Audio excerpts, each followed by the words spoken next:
Hey guys, I've got some more updates for you in the zombies news. There was an article posted yesterday on GameSpot where they were talking about the most anticipated backwards compatibility game for Xbox One, and that's Call of Duty Black Ops 2. They were announcing that there were 5 more titles added to Xbox One's backward compatibility program, and of course, Call of Duty Black Ops 2 was not one of them. Some of the titles that did make it were Moondiver, Gyromancer, and Space Invaders. So all these promises from the Microsoft agent saying that it was going to happen in February, well, it's the end of February, and the titles are done at this point. GameSpot is well aware of the community's huge demand for Black Ops 2 being backwards compatible, and they said something here in this article. They quoted Phil Spencer, the Xbox boss, and said that he recently talked about Call of Duty Black Ops 2 joining the catalog. They said that he really wants the game to be added to the catalog, but said you shouldn't expect it anytime soon. And I guess that's a little more information than we've had before, where he said we have no idea when it's coming. We have no clue if it's coming. Well, now he's saying that it's not going to be soon, so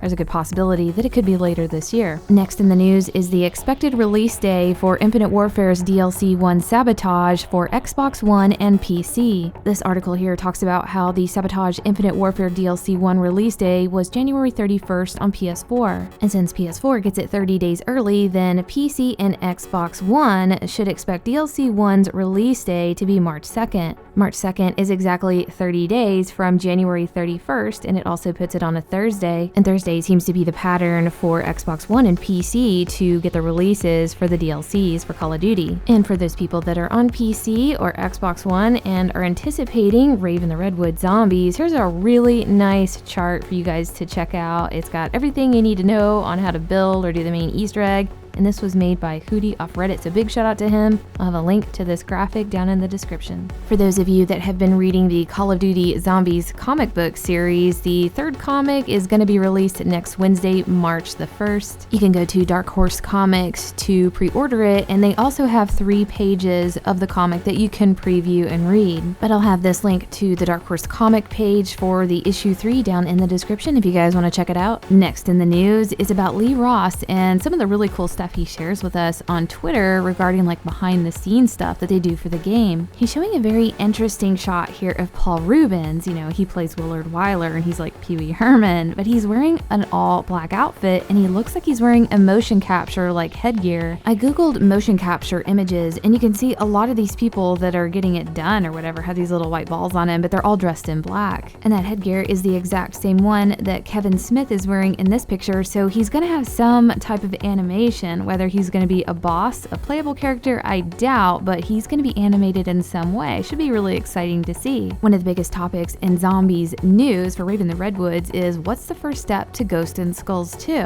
Numerous people, including myself, have been working on this and we cannot even find step 1. So we're wondering, you know, maybe it's not even something we can do right now, that we have to wait for DLC 1 to come out on Xbox and PC. So a lot of people have questions and they've been turning to Lee Ross on Twitter hoping that he will give some kind of a hint. He was giving hints for the roller coaster Easter egg on Zombies in Spaceland, so people are hoping for the same with this. And I'm assuming after numerous people have asked him for these hints, he's finally saying, let me be very clear, I will not be handing away steps to the Easter eggs. That is both a disservice to the creators and those that hunt. And it looks like people on Twitter are getting a little unruly and kind of attacking Lee Ross and really wanting answers, saying they're spending hundreds of hours trying to solve it and they're not getting any results. They went on to make claims that the community is going to lose respect for him or something like that, but he's pretty much had enough and he's responding, you know, saying you're not going to even get to solve these Easter eggs with that kind of attitude. And this poor guy is just probably been through a lot with everybody messaging him so much. So definitely don't expect any help from him anytime soon.